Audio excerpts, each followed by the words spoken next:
path through which the Buddha realized the Four Noble Truths and the Noble Eightfold Path. When the Buddha left his family to seek liberation for all beings from suffering, he went to study with two renowned meditation teachers.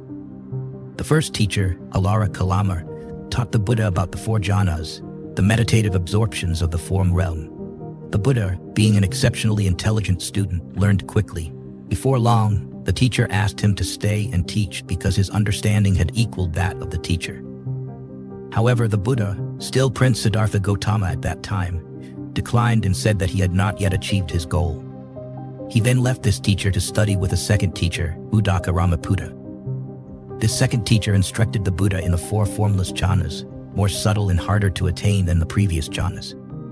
Again, the Buddha proved to be an outstanding student, and his teacher asked him to stay and instruct the other disciples. Once more, the prince refused because, even after attaining the highest jhana, he still found suffering and defilements present when he emerged from meditation. Seeing that Uddaka Ramaputta had nothing more to teach, the prince knew he had to seek the truth on his own. He parted ways with his 5 ascetic companions who chose to stay for the stability and assurance of a famous teacher. When the prince reached the Bodhi tree in what is now known as Bodh Gaya in northern India, he made a great resolution. He vowed to sit there without moving until he attained liberation, even if his flesh and bones would disintegrate. Thus he sat and used his meditative abilities to enter deep states of concentration, from the first jhana to the 8th and back again. While sitting, Mara, the tempter, came to entice him, but he overcame it.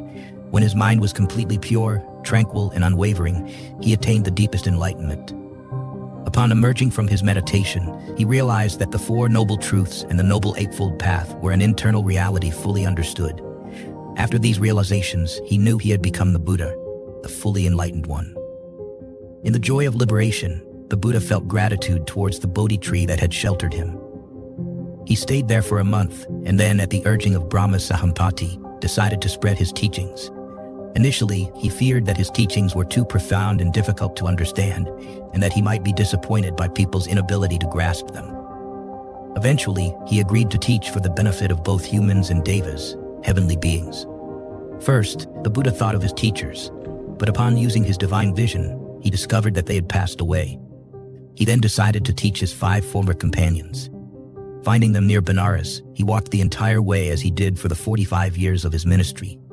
The Buddha never used animal-drawn carts, as he never wanted to cause suffering to any beings. Thus, one of the monastic rules is to avoid using animal-drawn vehicles. In those times, walking was his mode of travel. Every day, the Buddha taught, which is why today we have such a vast legacy of his teachings with over 17,500 discourses. When he neared Benares, the 5 ascetics saw him approaching. They said to each other, "Look, Gautama is coming. He has abandoned his ascetic practices. He is no longer a monk. Look how healthy and clean he looks. Let us not greet him." But as the Buddha came closer, they couldn't hold to their resolve because of his dignified demeanor and radiant face. They greeted him respectfully. The Buddha told them, "I have become enlightened and will teach you my doctrine." Surprised, they asked, "But how do we know this is true? How can you prove it?" The Buddha replied, "You have known me for over 6 years. Have I ever deceived you in any way?" They said, "No." Then the Buddha said, "Listen to one of my teachings." The ascetics agreed, giving him a chance. They prepared a place for him to sit in the deer park at Isapatana, near Benares, and stayed with him for a week, taking turns to go for alms. Then the Buddha began to deliver his first sermon after enlightenment, the Dhammacakkappavattana Sutta, the discourse on turning the wheel of Dharma. The Buddha set the Dharma wheel in motion with his first sermon, and fortunately, it still turns today. Throughout history, there have been times of decline, such as in Sri Lanka, where there were no monks at all. The Dharma has often been threatened and opposed because it goes against human instincts, flowing against the current, against the stream. When the Buddha concluded the sermon, one of the 5 ascetics attained realization. The Buddha said, "Anatta Kondana sees, Anatta Kondana knows, seeing and knowing." Mere knowing is not enough. Seeing is the insight into the true nature of the mind that transforms one's entire perspective. Anatta Kondana became the first arahant and also the first monk of Buddhism. The Buddha is also called an arahant. Namo tassa bhagavato arahato sama sambuddhassa. He is both an arahant and a Buddha. The difference is that the Buddha discovered the 4 Noble Truths and the Noble Eightfold Path by himself, without a teacher, while an arahant attains enlightenment through following the Buddha. When the Dharma is no longer present after many eons, another Buddha will arise to rediscover the same teachings of the Four Noble Truths and the Noble Eightfold Path. The Buddha possesses the unique ability to teach the Dharma, a rare capacity.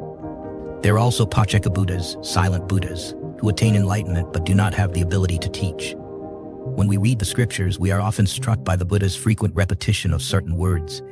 Even though they sound melodious in Pali, the repetition may make us wonder why. However, it is not surprising. In speech, repetition is common. Moreover, the Buddha recognized the difficulty of grasping profound truths through hearing alone. Hence, he emphasized by repeating them. The Four Noble Truths. The Four Noble Truths begin with the truth of suffering.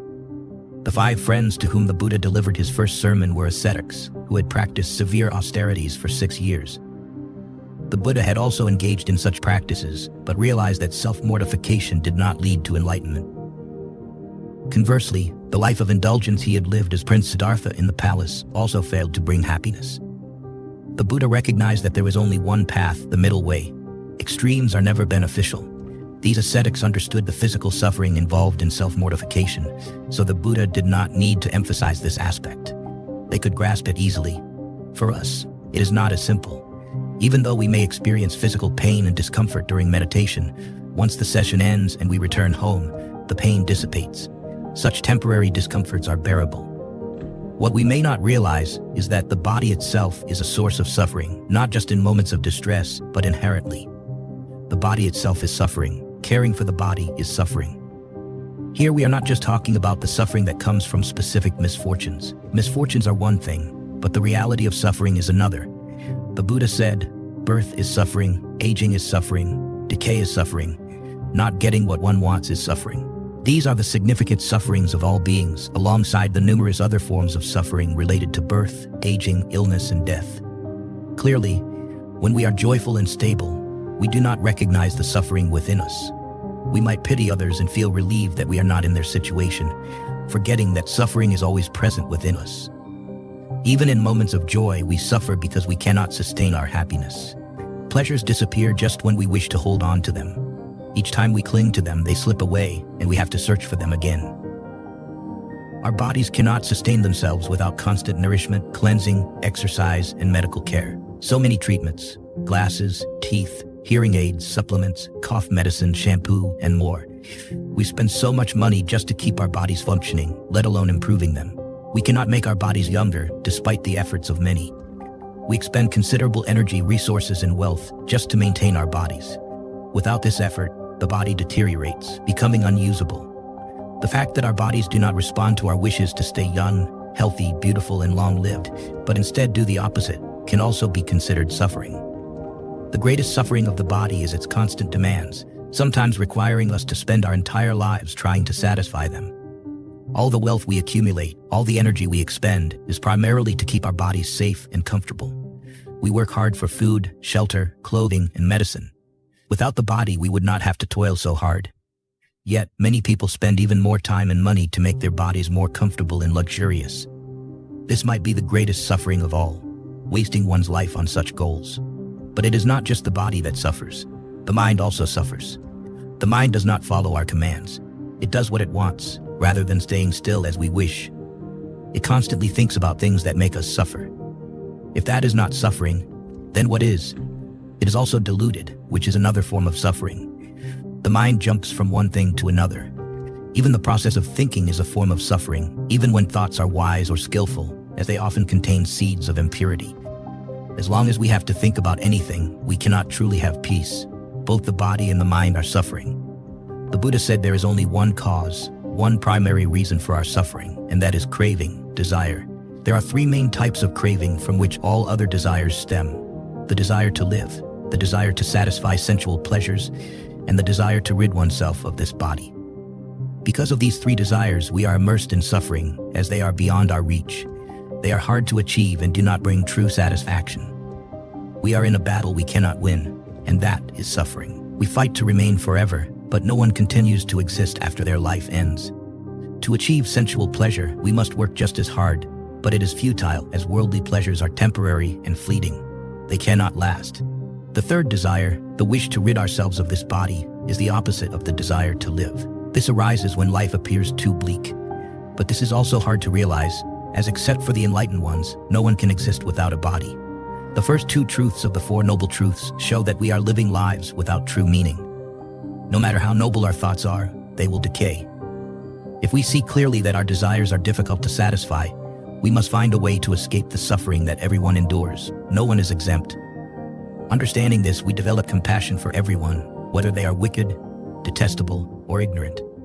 There is no escape, but there is a path to freedom. The path to freedom leads inward. If we contemplate, we will see that we cannot find anything outside ourselves. Most people seek solutions outside through better conditions, better people, fewer tasks, and less suffering. If we can see how futile this is, we will no longer seek externally. Instead, we will turn inward, gradually leading to the third truth, the cessation of suffering, called liberation. The Buddha did not explicitly explain what liberation is. He said what it is not. He knew that explaining it would be futile because until people experience liberation, they cannot understand it. But he could say what is not liberation so that at least people would not seek it in the wrong places. The following story illustrates this idea. Once, a fish and a turtle were friends. They had lived together in a pond for a long time. One day, the turtle decided to explore the land around the pond. The turtle saw many beautiful and strange things to tell his friend, the fish, about. The fish was intrigued and asked the turtle what the land was like. The turtle replied that it was beautiful. The fish wanted to know if everything on land was transparent, cool, shiny, smooth, slippery, and wet. When the turtle answered that the land had none of those qualities, the fish said, "Then the land must not be very good." The Noble Eightfold Path, the path leading to the cessation of suffering, to freedom and liberation, is the Four Noble Truths and the Noble Eightfold Path. Like the other teachings of the Buddha, the Noble Eightfold Path is based on three main parts: ethical conduct, sila, mental discipline, samadhi, and wisdom, panna. The Noble Eightfold Path should be regarded as a path with 8 interconnected aspects, all of which need to be practiced simultaneously rather than sequentially, as one might climb a ladder step by step. The Noble Eightfold Path can also be seen as a circular movement because it begins and ends with right view. Although right view is mentioned at the start, the culmination of following the Noble Eightfold Path must also result in right view. One right view. Right view is the first step because initially, we must clearly see that there is nothing more we can do in this life than to seek the path to liberate ourselves from suffering through spiritual principles. Thus, it is imperative to find the correct principles that help us understand what we have been doing wrong. Our obstacles are suffering, disappointment, anxiety, and a sense of incompleteness. There is a void in our hearts that we try to fill with one or more people, with thoughts, with work, or with hope. Ultimately, nothing fills it. When a principle can explain why we are troubled and show us how to eliminate our troubles, leading to peace, those principles must be very reliable. Moreover, the teachings must resonate with the experiences of sentient beings. The Buddha's Dharma can do that. Right view includes recognizing that all of us can genuinely cultivate ourselves towards liberation. Right view also means understanding karma, knowing that we alone are responsible for everything that happens to us, not blaming circumstances, other people, or anything outside ourselves. It means we are the masters of our karma, and only we can change our karma. Knowing that we can change is not enough, we must have the determination to change. These are the two correct views, understanding karma and the desire to change to escape suffering. It is not about changing the world we live in or the people around us, but changing ourselves. We cannot change the problem, but we can change our reaction to the problem. Additionally, we can gradually follow the entire Noble Eightfold Path to attain a right view of the self, which is no self. We need wisdom to practice spiritual principles. Without the wisdom to know what we need to do, we cannot practice meditation. Because of suffering, people have the opportunity to practice. Instead of always avoiding troubles, trying to push them out of our sight, or lamenting and feeling pain because of them, we should be grateful for them. They are our best teachers. Our only teacher, though unfortunately, not everyone learns from their teacher. There are many ways to deal with suffering. The first and most common way is to blame others. That is easy to do. Everyone, to some extent, acts like that, but it is a bit childish. The second way to deal with suffering and disappointment is to become depressed and wallow in suffering. The third way is to pity oneself, feeling like one is bearing the world's suffering. No one suffers as much as oneself, which is clearly not true. When we pity ourselves, we want others to suffer as we do. But it is futile. Acting that way only makes others uncomfortable and annoyed. Another way to deal with suffering is to grit our teeth, suppress our feelings, and pretend they do not exist. That also does not solve anything, because ignoring them does not resolve them. The fifth way is to look directly at suffering and say, "Oh, my old friend is here again. What will I learn this time?" That is right view. At that moment, we truly understand that the human realm is the best place for enlightenment.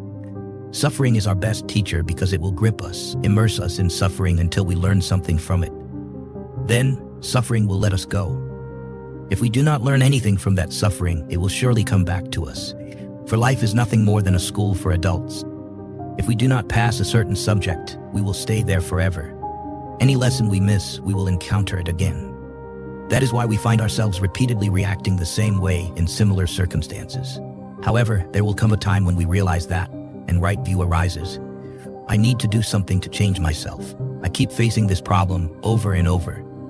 Right view is the fundamental basis we must have to step onto the path. Initially, right view does not help us have a correct view of the self. That comes later. Fundamentally, right view relates to the first two truths of the Four Noble Truths. When we clearly see the truth that we are in a hopeless struggle if we keep demanding sensual pleasures and protecting our ego, we are on the path. That is when we step onto the path, and it is a wonderful moment. At that moment, we feel certain that we have found the path, and we are sure we will achieve the final result. It is just a matter of time. That feeling of joy is essential for meditation practice, and meditation is a prerequisite to walking the entire path. Each of us is a testament to the Buddha's teachings. We have suffering, desires, but we also have right view and can recognize our karma. We can change and learn from our past painful experiences. There are many ways to prove the Buddha's teachings if we observe carefully enough. That gives us confidence that we can reach the end of the Noble Eightfold Path. This confidence is essential for our practice. Confidence does not mean arrogance, it means independence. Each of us must find liberation for ourselves. The Buddha taught that we should not blindly follow his teachings, but should understand and experience them for ourselves. In the famous Kalama Sutta, the Buddha spoke about 10 reasons that prevent us from following the spiritual path. These can be applied to us today just as they were for the Kalama people back then. They are meaningful to us now as they were before. The Kalama people came to the Buddha when he visited the capital of Kesaputta, and they said to the Buddha, "Lord, many teachers have come to our city, each with teachings that make us believe. However, these teachers denounce and criticize each other. Now we are completely confused about whom to trust. We are very perplexed." The Buddha said, "Kalama people, it is right to have doubts and confusion." Then the Buddha taught them about the 5 precepts and asked them if they would be happy if they kept the 5 precepts and suffer if they broke them. The Kalama people agreed with the Buddha. Then the Buddha taught, "Never believe anything based on mere hearsay, nor on tradition, nor on rumor, nor on scripture, nor on surmise, nor on axiom, nor on specious reasoning, nor on bias towards a notion that has been pondered over, nor on another's seeming ability, nor on the consideration, the monk is our teacher." After hearing the Buddha's teachings, the Kalama people became his disciples. Those guidelines are still relevant today. Do not believe in something because it is traditional, or because everyone around us believes it, or because it is written in books. The Buddha said we should only believe after we have examined and recognized that it is beneficial and true. It is clear that we have found suffering within ourselves, and the more we turn inward to reflect, the more dissatisfaction we see. But when we no longer want to turn our personal suffering into joy only for ourselves, the conflict will disappear and suffering will pass. Accepting everything as it happens is also right view. The Brahmins, the priests in India at that time, did not like the Buddha because he threatened their livelihood. He taught that people did not need intermediaries between them and the divine to be happy, and offering incense to stone gods or giving flowers was useless. Since this was their way of making a living, while many Brahmins later became disciples of the Buddha, others harbored animosity towards him. One day, a Brahmin who hated the Buddha came to where the Buddha was teaching, walking back and forth in front of him. Then he used rude words to scold the Buddha. He accused the Buddha of teaching false doctrines, said the Buddha deserved to be banished, claimed the Buddha had broken up families because young men followed him to become monks, and that people should not support the Buddha. In short, he reviled the Buddha with all kinds of words. When the Brahmin finished his tirade, The Buddha, who had been sitting silently, said, "Brahmin, do you often have guests at your house?" The Brahmin replied, "Of course, I always have guests."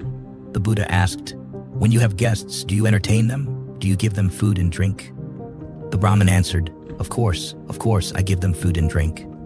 The Buddha continued, "So if they do not accept your kindness, if they refuse what you offer, to whom do those things belong?" The Brahmin said, they are mine. The Buddha said, "Exactly, Brahmin, when I do not accept what you offer, it remains yours." This is a story worth remembering. Any attack, anger, or threat belongs to the one who speaks those words. We do not have to accept them as ours. 2. Right thought. Right thought is the second part of the Noble Eightfold Path. Right thought is the result of right view. If there is wrong view, then right thought is impossible. Therefore, we must be careful with our thoughts. All thoughts are influenced by ego clinging. We see everything from the perspective of, according to me. So even if our views are correct in worldly matters, in spiritual life, such conduct is not correct. However, we must start from what we have. We cannot wait for the day when our understanding improves. That day will never come if we do not begin to cultivate ourselves right now. Happiness and peace are not something we are born with. They are attained through persistent effort and practice. We must strive to always have right view, which leads to right thought. Right view and right thought are the wisdom parts of the Noble Eightfold Path. Before the Buddha's enlightenment, when he was still a bodhisattva, he constantly monitored all the activities of his mind, and he realized that when wrong views, anger, and desires arose in his mind, he was the one who suffered. But when he had thoughts of renunciation, compassion, and non-attachment, he was the one who benefited. From this, the Buddha trained his mind to the point where he could eradicate all wrong views. Right thought has 3 characteristics: renunciation, loving kindness, and non-attachment. We cannot have a mind of renunciation just by wishing for it or suppressing ourselves. Instead, we must use right view to think that desire only brings suffering. If we can realize this truth within ourselves, we will naturally let go of all arising desires, and we will do so joyfully, feeling light and comfortable when letting go of all afflictions and suffering. Desire always brings suffering because it only arises when we do not have what we want. It can be material or spiritual, it does not matter. But because it is something we do not have, we desire it, and thus we see this lack as suffering. When we do not get what we want, we become upset, desperate, and suffer. Clearly, we suffer because we do not get what we want. However, when we achieve what we desire, we are also troubled because from past experience, we know that satisfaction and fulfillment cannot last. When we have it, we worry about how to keep it and maintain it. Worrying is suffering, and when we lose what we have, we also suffer. Trying to maintain something always brings tension and fear. For example, we fear losing loved ones, possessions, feelings, or favorable circumstances. Worrying about not getting what we desire is also suffering. When we realize this suffering within us, we can let it go. Attachment to people and things we do not want to be separated from causes us pain. There is nothing more painful than suffering until the day we ourselves must depart. If we do not see this truth, we cannot change. When we can give away something we cherish to someone else, we are truly practicing renunciation. If we can give joyfully, not gritting our teeth or closing our eyes because we do not want to see it go, we truly understand that clinging and attachment are suffering. But letting go of material things is not as important as letting go of our fixed views about the self, the world, and how those around us should live and behave, especially our loved ones. Attachment to possession and control is all suffering. Moreover, there is spiritual desire, such as the desire to be loved, to be a wife or mother, to be famous, to be appreciated. Any desire is suffering, hindering us from living happily and peacefully. Not accepting ourselves is also suffering. This is different from our effort to cultivate and gradually improve ourselves. The desire in our mind is the result of a feeling of lack, incompleteness, causing suffering. Only renunciation can end suffering. As long as there is desire, there is suffering. Within right thought lies the potential for renunciation, loving kindness, and non-attachment towards others, combined with the understanding of suffering's truth, guiding us to right thought. All 4 truths, 4 noble truths, intertwine as they penetrate deeply into our thoughts. If we understand correctly, we will act correctly. Our suffering is also the suffering of sentient beings, repeated over an unknown long period. For example, if we watch a bird, instead of admiring its beautiful feathers, its chirping, its ability to fly easily in the sky, going wherever it wants, let's look closer. The bird always looks around. turning its head right and left, fearing other animals might attack it or destroy its nest. At other times, for survival, it always has to search for food, and that is just one animal among many others. Observe the people around us, look at their faces. The Buddha advised us to know both the inner and outer worlds. That is mindfulness, awareness, and knowing. If we can see that all the people we interact with have suffering, we can infer without doubt that this is also true for all sentient beings everywhere. But if our mind does not fully believe this, it will be difficult to arouse great compassion. There will always be conflicting thoughts in our head. I do love her, but if only she didn't talk or act like that. Or I do pity her, but it's her fault she's in trouble. Such ways of thinking are unnecessary. We all suffer, but if we do not recognize this, our compassion and kindness will become intermittent. When everything is fine, we can endure, but when there is difficulty, we give up. Right thought means we must always be careful in our actions and skillful in our conduct. It cannot depend on our mental state or the actions of others. Right thought is the process of creating our karma when our consciousness is generating thoughts. Right view can be obtained through wisdom and mindfulness. It is the foundation of our thinking. Thoughts always arise with each action or reaction of ours. Karma, monks, I say, is intention, said the Buddha. That is how we create karma, and if we truly believe that good karma is essential for a healthy life, we must be careful with our thoughts. An interesting characteristic of thought is that it is like an iceberg. 1/3 is above water, but the other 2/3 are underwater. We can only see the part above. For example, when we give something, we think it is generosity, but do we really examine the intention behind that generosity? To understand ourselves, we must thoroughly explore our inner self. There are many corners in the human soul. We do not want to look at the truth because there are unpleasant things there, but that is because we are human. Otherwise, we would be in the heavenly realm. It is better to acknowledge our flaws. Only what is brought to light can be cleaned and improved. Dust under the mat will not be swept away unless we lift the mat. The Buddha compared our defilements to wet straw. If we store them in hidden places, they will rot. But if we bring them out to dry in the sun, they will dry and become usable. Let's look into the dark corners of our soul and carefully observe our intentions. The next 3 parts of the Noble Eightfold Path address ethical conduct: right speech, right action, and right livelihood. 3. Right speech. Speech is very important, and we must be mindful of our words. Just because we can use language does not mean we understand the art of conversation. The Buddha gave very profound advice about speech, which is worth remembering. If you know something is harmful and untrue, do not say it. If you know something is beneficial but untrue, do not say it. If you know something is beneficial and true, wait for the right time to say it. We must practice refraining from false speech. First, we need to think about the words we say, ensuring they are useful, truthful, and spoken at the right time. The right time is when a listener is calm and mindful. But most importantly, these words must come from our loving kindness. Only then should we speak. If there is even a hint of anger or aversion in us towards the listener, it will show in our words, making them ineffective. We often feel the need to tell others not to do certain things. When speaking, remember this advice to make our words more effective.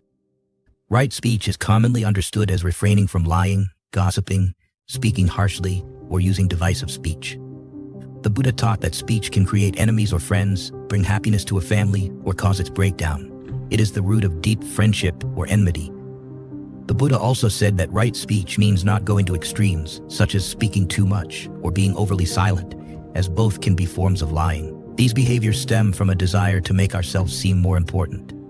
When Rahula, the Buddha's son, was 7 years old, the Buddha taught him about the importance of not lying, a lesson valuable for both children and adults. If it were not important for Rahula's education, the Buddha would not have mentioned it. The Buddha showed Rahula a small amount of water in a cup and asked, "Rahula, what do you see and hear?" The child replied, "I see a little water." The Buddha said, "The trust others have in a person who lies is as little as this." Then he poured out the water and said, "Now what do you see?" Rahula answered, "The cup is empty." The Buddha said, "Exactly. A person who lies is empty like this cup." Then he turned the cup upside down and said, "Rahula, what do you see now?" Rahula replied, "The cup is upside down." The Buddha said, "Right, the life of a liar is turned upside down like this." Lying is the first step to breaking all other precepts. People lie to protect themselves out of greed, to get more than they deserve, and sometimes out of anger to harm others. Speech relies on thought, so if we can control our thoughts, we can control our speech. We must be mindful of our thoughts, transforming them from impure to pure. If we cannot learn to restrain our speech, we will not have many friends. On the other hand, we must speak meaningfully. Idle chatter is also wrong speech. For example, talking just to talk about family, food, weather, or social niceties. Talking to pass the time. Unless we are mindful and aware of what we are saying, it is better to remain silent and reflect on our own mind. Right speech is one of the 38 blessings mentioned in the Great Blessings Discourse. It is a great blessing to speak kind, polite, meaningful, and truthful words. Two people can say the same thing with two different intentions, so their karmic results will be different. If we practice by observing our mind, we will gradually understand our intentions, but we cannot do this while speaking. The fourth precept of the 5 precepts, refraining from lying and false speech, must be reconsidered for its significance in our lives. If we truly choose to follow the Buddhist teachings, this precept must be prioritized, as everyone speaks all day. When we speak meaningful words, people will listen. When we speak kind words, others will be happy. When we speak polite words, we will have more friends. With truthful words, we will gain credibility. Without slander, we will be trusted. We can confide in others and share our difficulties or secrets. If we can become such a person, we will have many friends and a peaceful life, as we have nothing to hide. We will not worry about what we have said, how we said it, or whether what we said was true. Our speech will flow easily because it is backed by good intentions. The Buddha also spoke about teaching the Dharma. It must be precise, meaning we must know what we are thinking and feeling. This is very important.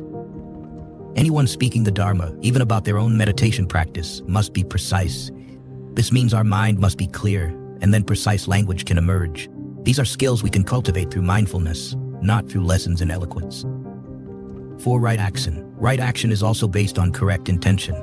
If our intention is right, rooted in right view, then right action will follow. All actions generate karma for us because they are all the result of intention. Speech is based on intention, and so is action. All these generate karma, good, bad, or neutral, not only for the next life but also in the present moment. Karma and its results occur every moment. Unless we pay attention to the results, we will not know that they are related to what we have just said, thought, or done. With right action, we do not harm other living beings in any form, and we give up greed and hatred. We cannot suppress greed and hatred. They will manifest in one way or another. We need to have the mind to let them go through the practice of meditation. When we meditate, we must let go of all cravings, otherwise there will be no meditation. There will only be wandering thoughts, hopes, wishes, fears, and memories.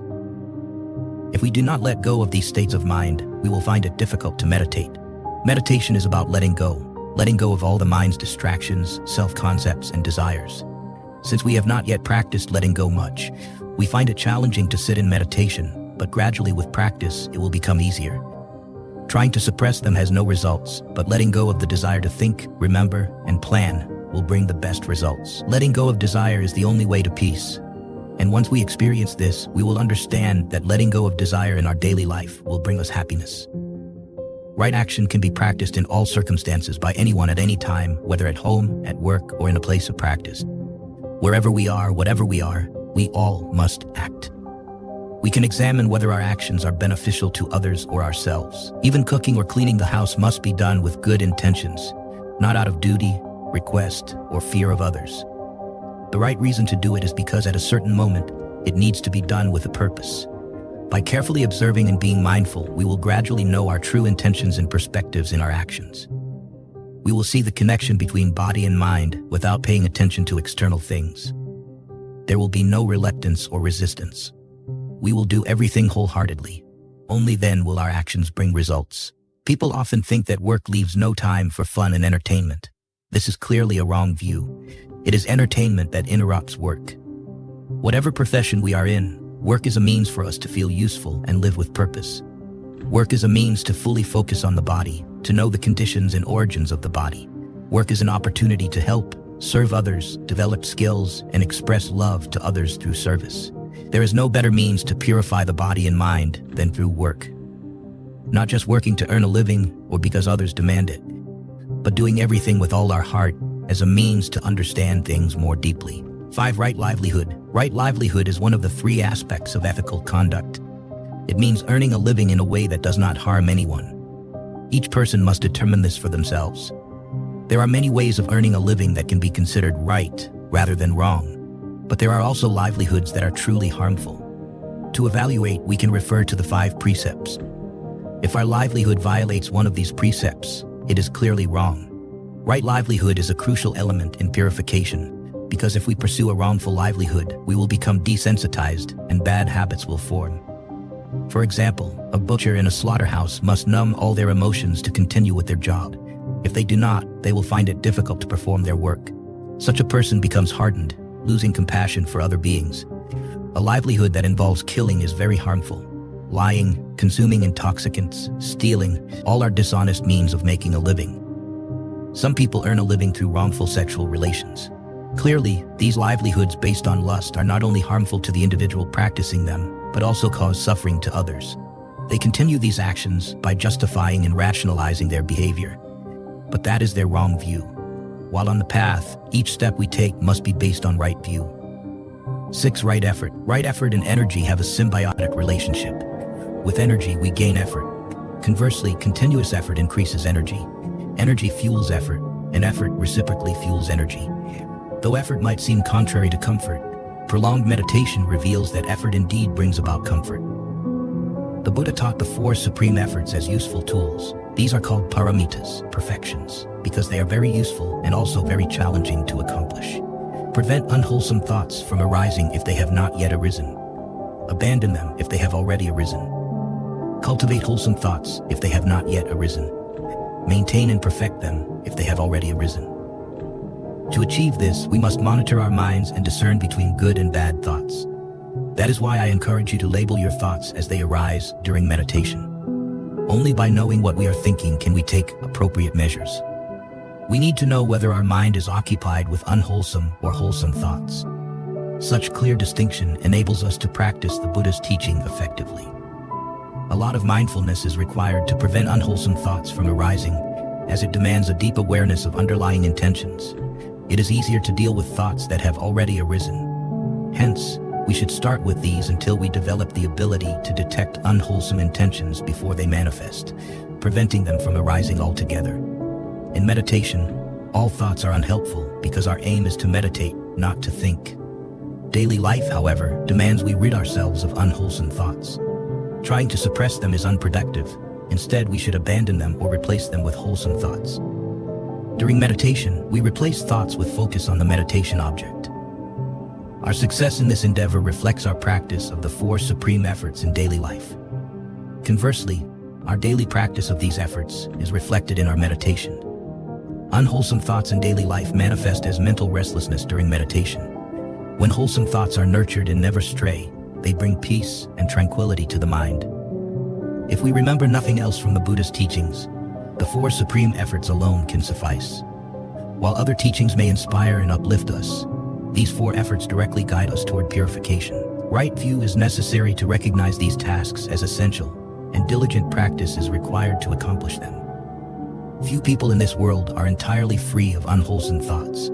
Our world is full of turmoil and disorder because our minds are filled with such thoughts.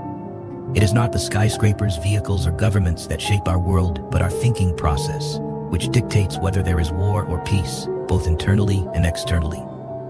Labeling our thoughts means knowing what we are thinking. This practice is best applied in meditation when we can clearly observe our mind's restlessness. Our thoughts can be unwholesome, wholesome, or neutral, confused, restless, anxious, fearful, envious, or completely clouded.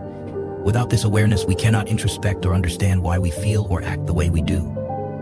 The 4 supreme efforts are fundamental on the path, unlike external adornments like flowers, candles, bells, or temples. Prevent unwholesome thoughts from arising if they have not yet arisen. Abandon them if they have already arisen. Cultivate wholesome thoughts if they have not yet arisen. Maintain and perfect them if they have already arisen. This process purifies our thoughts and consequently our speech and actions. When this happens, our vision becomes clearer, like a clean mirror reflecting pure images. Effort is necessary in everything we do, especially in meditation. Even with diligent practice, we might not see immediate results. This can dishearten the mind, diminishing initial enthusiasm. When the mind demands immediate results, it leads to attachment, craving, and suffering. We often expect results from our actions and become disappointed when outcomes do not meet expectations. Effort for the sake of effort without clinging to results is essential. Right effort is a good deed, regardless of the outcome. In meditation, even without immediate results, the wholesome intention itself is a good deed. Right effort inherently benefits us, though we often overlook this, focusing instead on material rewards. I've tried so hard but still can't concentrate, or I've loved my children so much but they are ungrateful, or I've taken care of my aunt for so long yet she's never kind to me. This is a flawed perspective. The effort itself is the merit, it is the result. Regardless of what others say or the outcome, this is secondary. Sometimes we achieve concentration. Sometimes others appreciate our efforts, but these do not determine the effectiveness of our efforts. If we do not change our perspective, we remain dependent on results. Thus, our effort fluctuates with the outcomes. If effort is inconsistent, it is ineffective. Right effort must be steadfast. 7. Right mindfulness. Next is right mindfulness. If you have practiced mindfulness, you will understand what it means. When you place your foot on the ground and are aware only of that action, that is mindfulness. When you raise chopsticks to your mouth and are aware only of that action, that is mindfulness. This is very different from our daily actions, and if you do not recognize this difference, you have not truly practiced mindfulness. When you are completely mindful, you do not notice anything else. This is single-pointed focus. It helps you forget your troubles because you cannot think of two things simultaneously. This focal point, when applied to meditation, gradually leads you to concentration. In daily life, the practice of mindfulness helps you forget your troubles because they no longer occupy your mind. And in meditation, it helps you achieve concentration. Mindfulness can also help purify yourself. When you are fully aware of what you are doing, saying, or thinking, you become careful not to let your body, speech, and mind be controlled by instinctive, defiled actions. In this way, you achieve purification. Sometimes there's a misunderstanding about the term mindfulness. Mindfulness means always being aware. How can you rectify unwholesome actions if you are not aware of them? There are 4 foundations of mindfulness. Mindfulness of the body, such as actions, movements, the 32 parts, postures, and physical appearance. Mindfulness of feelings, such as mental and physical sensations. Mindfulness of the mind, such as the process of thinking, knowing you are thinking, knowing the mind is active, knowing there are thoughts, and knowing the nature of thoughts. And finally, mindfulness of the objects of the mind, knowing whether a thought is defiled or pure. Traditionally, mindfulness of the objects of the mind involved examining whether parts of the 5 aggregates, the 7 factors of enlightenment, the Noble Eightfold Path, or the 6 sense bases were arising. But in practice, in daily application, this is too cumbersome. Most of us do not remember all the details to examine. Simply knowing whether a thought is pure or impure is sufficient. Also, it is difficult to practice all 4 types of mindfulness simultaneously. You can choose one during meditation. You might focus on the in and out breath or practice walking meditation, both of which involve contemplation of the body. Or you might focus on feelings caused by mental and physical processes.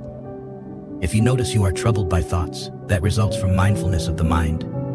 When you label thoughts and recognize them as love, hate, compassion, or anger, you are practicing mindfulness of the objects of the mind. Ultimately, in meditation, you choose where to place your focus. In daily life, it is different. You must focus on what is appropriate at the moment. For example, when crossing a busy street, focusing solely on your steps might not be the best way to stay safe. You need to pay attention to the traffic. In this case, mindfulness means being aware of what is happening around you. Or when talking on the phone, you cannot focus only on the receiver. You need to pay attention to your thoughts and the resulting conversation. Mindfulness involves focusing on what is reasonable at that moment. Mindfulness is a spiritual factor that can and should be practiced every waking moment. There are 24 hours in a day, and if all goes well, you might meditate for an hour in the morning and an hour in the evening. You might sleep for 6 or 7 hours, leaving about 15 hours each day. If you do not remember to practice mindfulness during those 15 hours, you might as well forget about meditation and practicing the Buddhist teachings. If you do that, you are just good at talking and not practicing. When you continuously practice mindfulness, it becomes a habit, making your life less troublesome because mindfulness helps you avoid mistakes and missteps. Mindfulness is like the brakes on a car. Driving without brakes is incredibly dangerous. Living without mindfulness is equally perilous. You can easily collide with others, harming yourself and them. Practicing mindfulness does not mean becoming passive or reacting according to others' wishes. That is not mindfulness. That is yielding. Mindfulness means knowing clearly what you are thinking, feeling, and doing. Knowing this, you become more attentive to your reactions. You do not act according to others' desires, but focus on purifying yourself. Right effort, the four supreme efforts, can only succeed when accompanied by mindfulness. Moreover, all parts of the Noble Eightfold Path require the support of mindfulness. Mindfulness goes hand in hand with clear comprehension. Mindfulness is the knowing element, thoroughly illustrated in a Japanese haiku. Old pond, frog jumps in, splash. When a frog jumps into an old pond, many things happen. The water ripples, the frog disappears, and sunlight may shimmer on the pond's surface. All these are additional factors. Mindfulness focuses on the core, the essential point, which is the splash. That is all. That is the focal point. There is only knowing, with its companion of clear comprehension. Clear comprehension helps us know what is happening so we can use that knowledge. Clear comprehension has four parts: knowing the purpose, knowing whether the means are skillful, knowing whether the purpose and means align with the Dhamma, and knowing whether the purpose has been achieved. When we say there is no purpose, we have neglected mindfulness and clear comprehension. When we say there is a purpose but cannot articulate it, we lack skillful means. Clear comprehension helps us discern whether our body, speech, and mind align with the true Dhamma. If we do not achieve the desired result, it is clear we have not used skillful means. Mindfulness in speech and action requires clear comprehension. Knowing the purpose, skillful means, adherence to the Dhamma. Living mindfully changes how we focus. We know what is happening but are not concerned with it. When anger arises, we know it is arising, but we do not need to become angry. That is a wonderful skill. When depression arises, we know it is arising, but we do not need to become depressed or despairing. We simply know the arising and passing away of all mental states. Mindfulness is for everyone. Anyone can use it for survival. But since struggling for survival is futile, it is better to use it for liberation and enlightenment. Mindfulness is a skillful means, and clear comprehension is the wisdom that helps us discern. Mindfulness does not judge, but clear comprehension includes discernment, allowing us to change direction if necessary. 8. Right concentration. When delving deeply into meditation, we can achieve right concentration, which the Buddha frequently mentioned in his teachings as a path and a means, rather than an end goal. Right concentration fundamentally requires the other branches of the Noble Eightfold Path. Without moral conduct, sila, right thinking, right view, and right effort, right concentration cannot be attained. Thus, right concentration is mentioned last. It is also the starting point for transforming an ordinary person into an enlightened one. Right view is placed first in the Noble Eightfold Path because without it, nothing else can occur. Right concentration is last because it requires all the other factors to form and provides the means to attain freedom. When right concentration is achieved and one has made efforts to reflect inwardly, right view becomes clearer. This is the right view of liberation. Ultimately, we complete the circle and return to the right view of self, which is non-self, anatta. We cannot find non-self. We cannot find what is not present. Therefore, we must always question and examine what we believe to be the self. We believe in the body, feelings, thoughts, and mental formations as the self. We need to re-examine all these constituents that are considered self. If we do not clearly understand the self we hold on to and do not control it, we cannot let it go. If I do not know where my watch is, if I do not have it in my hand, I cannot discard it. I can only do this when I know exactly what and where it is. If I look for the watch and cannot find it, I cannot do anything with it. The same applies to our self. The search is about the self. What is this body? Is it truly me or mine? If it is a corpse, is it still me? Are these feelings really mine? Why do they come when I do not wish for them? Why do I have thoughts that only cause me suffering? Who is suffering? Who is me? Is it the me of yesterday, today, or tomorrow? These questions continually seek to uncover what and where the self is. Ultimately, when I find it, I can let go of the illusion of it. In summary, to understand non-self, we must start with the self. When it becomes increasingly clear that it is merely a mistaken perception of self, it also becomes evident that our thinking process can change. All the factors discussed here are merely paths and means to lessen the attachment to the self, making it smaller. Concentration is an essential factor because when the mind is completely concentrated, there are no thoughts like, I am, I can, I will, I want, I do not want. When we meditate regularly, the self often diminishes, allowing us to see things more clearly. Conversely, if we do not cultivate concentration or mindfulness, our attachment to the self remains unchanged. The Noble Eightfold Path progresses from a relatively correct view to the absolute right view, eventually transforming a person into the embodiment of the Noble Eightfold Path. At that point, there is no need to practice the path consciously or strive to remember it. We do not need to labor over each step, as the Noble Eightfold Path has become our natural instinct. The Arahants always possess right view and right thinking. They do not engage in wrong speech, incorrect actions, or improper livelihood. Instead, they are always right in effort, mindfulness, and concentration. For us, it is a gradual process. Only through practice can we perfect the Noble Eightfold Path.